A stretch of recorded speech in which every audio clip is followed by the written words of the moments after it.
Over the past year, we've been lucky enough to look at quite a few knives, from budget bangers to premium American dope and a lot of stuff in between. We've checked out some of your more standard knife designs and some pretty wild stuff with some of the craziest knives coming from Kripple and Rike Knife. And today is no different.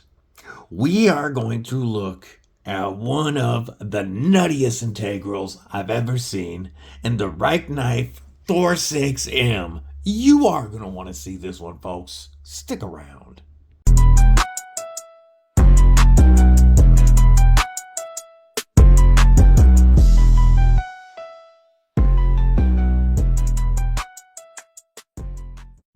What it do, Kripple Krew?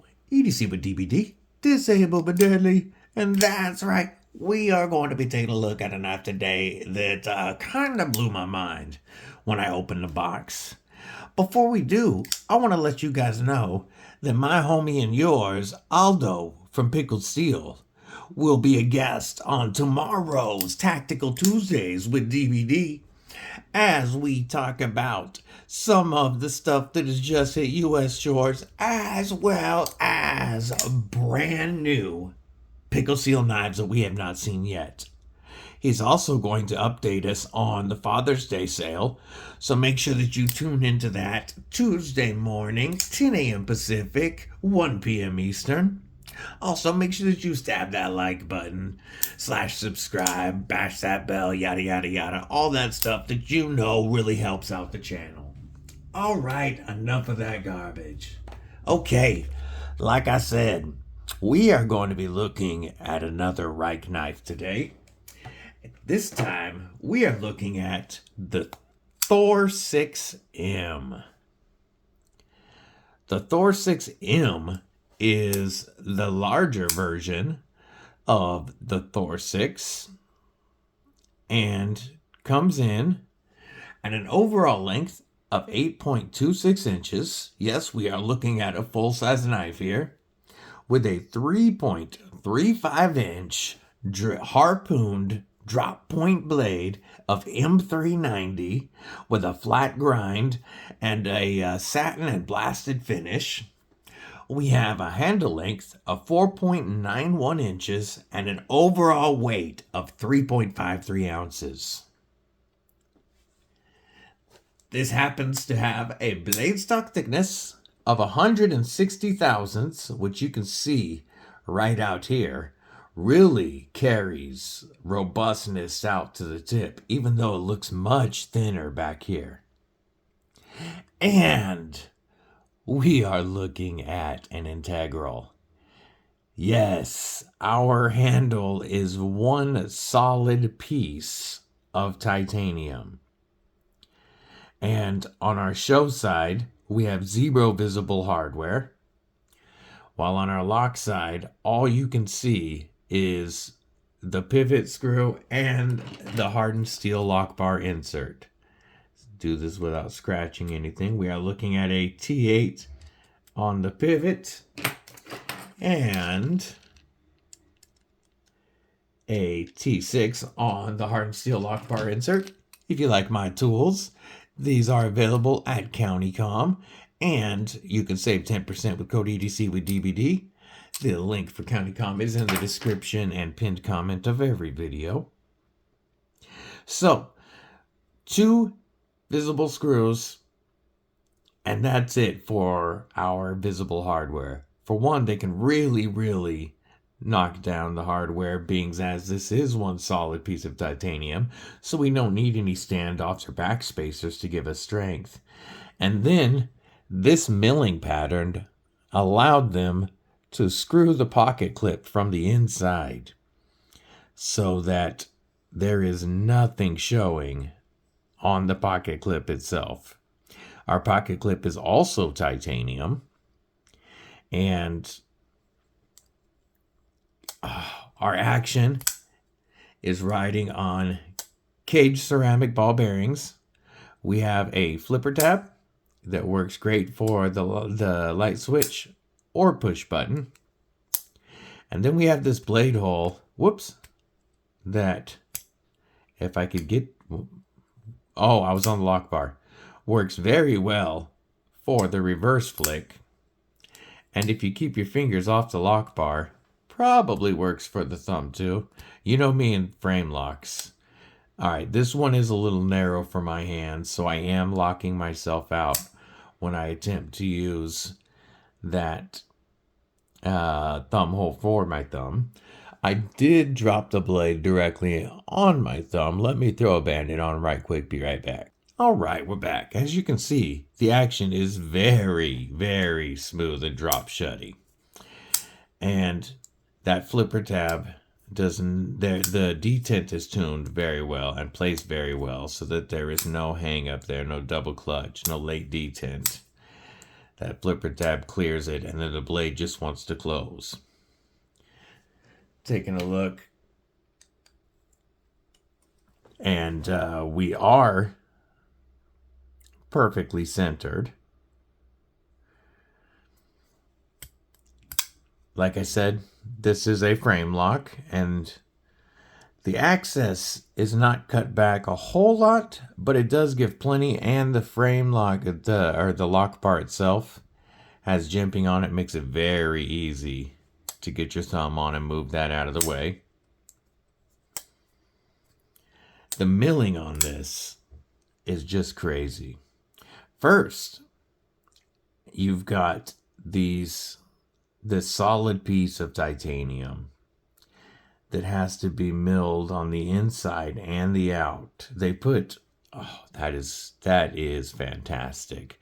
They put our lock bar relief cut out on the inside so that it doesn't break up the pattern on the outside at all. I didn't notice that until just now. That is awesome. All of this milling takes a lot of time and it eats up a lot of tools. And the thing about an integral handle and cutting this out of one piece of titanium, especially with all this milling, is that any mistake and you have to start over. You know, you can't, it's not like having two scales where if you end up having to toss a scale, it doesn't cost too much. On this, you're throwing away a pretty substantial chunk of titanium if there's any mistakes. So this is definitely a very costly process, but man, does it look good. We've got then the pattern continued onto the blade for our thumb ramp and our harpoon, and it does act as jimping to lock us in. It's not quite as grippy as jimping, but luckily we have the ramp here that locks you in, and then the harpoon. So with that milling on it, it does help give you a secure feeling. Very comfortable in a hammer grip or a saber grip behind the pivot. And as you can see, I wear an extra large size glove and I still have plenty of room behind my pinky. So if you have larger hands, you should be able to fit. And this dip right here is very comfortable to lock in behind the pivot without going up to that thumb ramp. Or you can stretch out a little bit. And then you've got this finger choil here that is a little narrow. If you've got beefy sausage fingers, this is definitely going to be more of a trigger pull type choke up. But with my fingers, I can get in there and get my thumb in that poon and really lock in for some extended cuts. It's comfortable, very comfortable actually, in a pinch grip to get that tip down, or in a utility style grip. Let's bring that back over a little bit. Probably made that look all jacked up now, but oh well. Turning it around to cut straps, it's alright. It's not the most comfortable. In a beef jerky Avenger grip, I am capped off and locked in, and all of that milling makes it feel like I'm not going anywhere. And then in the beef jerky defender grip, I still have all that milling to hold on to, but now the pocket clip is locked into my hand. And I feel like even if there were some beef jerky juice, this is not going anywhere. The texture on the backspacers, you keep seeing me. I guess I should show what I'm wiping with. I keep pulling this off screen for a second to wipe with my Mad Yako hank. The homeboy Mad Yako makes some awesome hanks, and his microfiber that he uses on the inside is my favorite for wiping down blades, knives, or glasses. It's smooth, it doesn't, and it just cleans very well. Shout out Mad Yako. The texturing, or the milling on this integral backstrap here also helps lock into your hand. I mean, this thing, as you can see, is covered in texture. So it's very easy to get a good grip on, even though it is a titanium knife. We're going to give a couple of size comparisons while we just set it down there and show off that crazy millwork. We're going to start with an American EDC legend, the Spyderco Paramilitary 2 Cutlery Shop exclusive Warncliffe rendition that comes in just slightly longer than the Rike Thor 6. How about another EDC legend? The Demco 80 20.5, which as you can see is going to be quite a bit shorter than the Rike Thor 6. One more. The brand new Flytanium Arcade Light.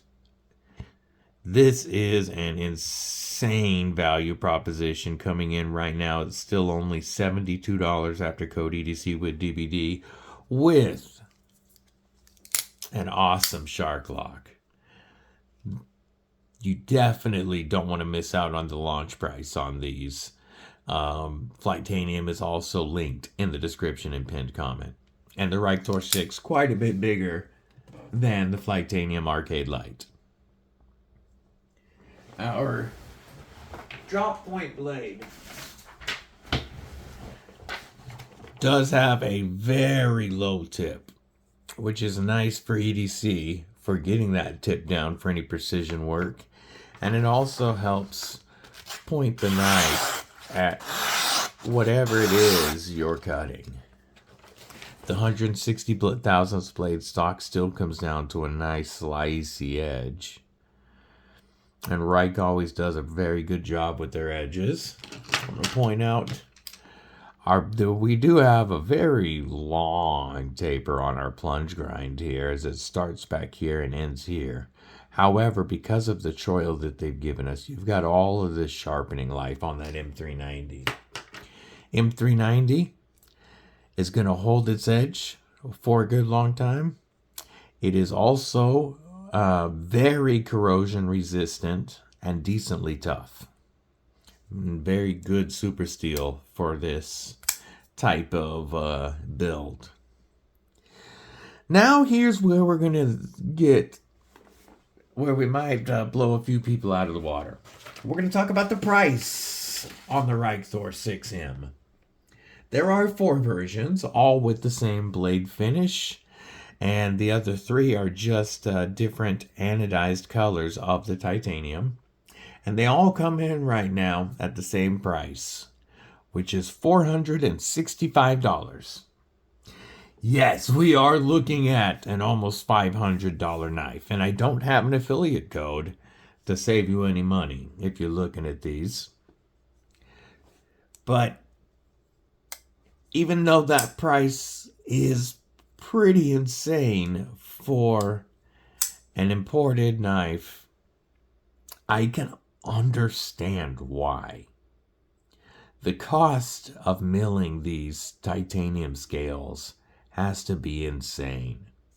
The extra time that this takes on the blade, the the amount that they lose whenever a tool wears out or jumps or makes, messes up one of these integral frames and they have to throw it away has to be crazy. We do have a full tie build with M390 and Rike's manufacturing capabilities. Insane fit and finish, crazy tolerances, very, very, very high quality build. So I understand the price, but even though I do also know that $465 for a non-USA made knife is going to be just, out of the question for some folks. However, if you are looking for a crazy showpiece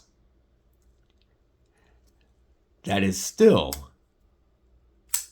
very comfortable in hand and would make a fantastic EDC, easy to carry, 3.5 ounces, great action, then the Rike Thor 6 might be perfect for you. I want to know what you guys think of this in the comments below. Is $465 a bridge too far for a non-USA built knife? Or have you purchased beautiful, well-made showpieces before and it's just another addition to the collection? Let me know. Don't forget to tune in tomorrow, Tactical Tuesdays, as we have a special guest star on our homeboy Aldo. Until then, stay safe, stay frosty. Most importantly, folks, stay deadly.